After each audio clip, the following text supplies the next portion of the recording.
বাহ, আজকে অনেক ইত্যাদি হবে, খুব মজা করে ইত্যাদি হবে, তাই না? এখানে বসুন। এই, এত বড় সাহস, আপনি চেয়ারে বসতে চান?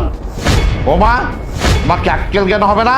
রাস্তার থেকে ফকির ধরে এনে এই চেয়ারে বসাচ্ছ? কেন বাবা, কি হয়েছে?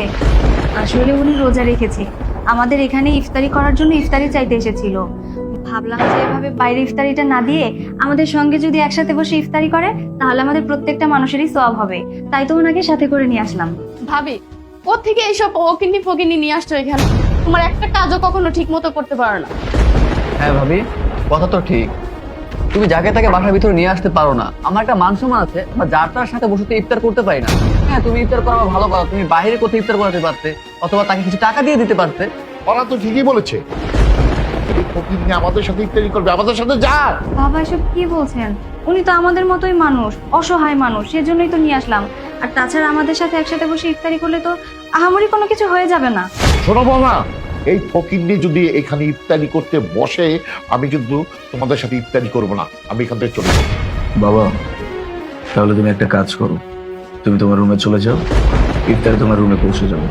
আর মানে তুমি কি বলতে চাও? তুমি যেটা শুনছো একদম ঠিক শুনছো। তুমিই তো বললা আমরা যদি ওনাকে নিয়ে একসাথে ইফতার করি তাহলে তুমি আমাদের সাথে ইফতারি করবে না। ওকে ফাইন, তুমি তোমার রুমে চলে যাও, ইফতারি তোমার রুমে পৌঁছে দিবে। ও, বুঝতে পেরেছি, তোরাই ফকিরনির লগে বসে ইত্যাদি করবি।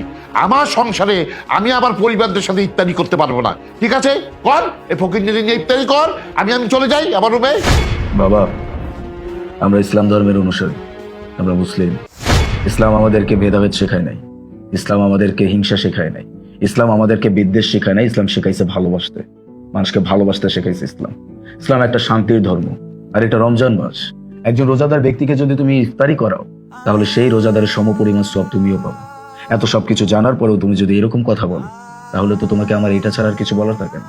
আর আমাদের তো শুকর আদায় করার কথা।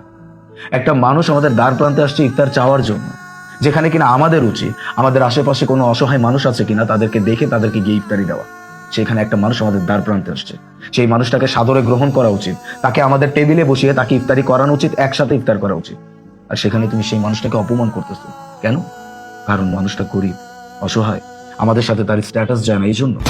বাবা, ইসলাম ধর্ম আমাদেরকে স্ট্যাটাস শেখায় না, আমাদেরকে শেখাইছে একজন আরেকজনের কাঁধে কাঁধ রেখে হাতে হাত রেখে চলতে, একজন আরেকজনের পাশে গিয়ে দাঁড়াইতে, একজন আরেকজনের বিপদে এগিয়ে যেতে। তাহলে এমন কথা কেন বলতেছো? আমি না বুঝতে পারতেছি না যে তুমি এরকম মেন্টালিটির কবে থেকে হয়ে গেছো।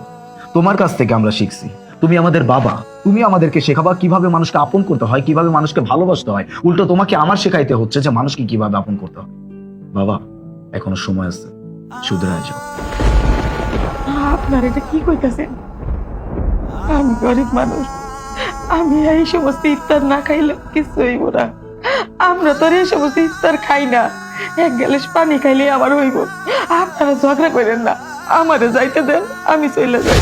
দাঁড়ান, আপনি কোথাও যাবেন না, আপনি আমাদের সাথে বসে ইত্যাদি করবেন।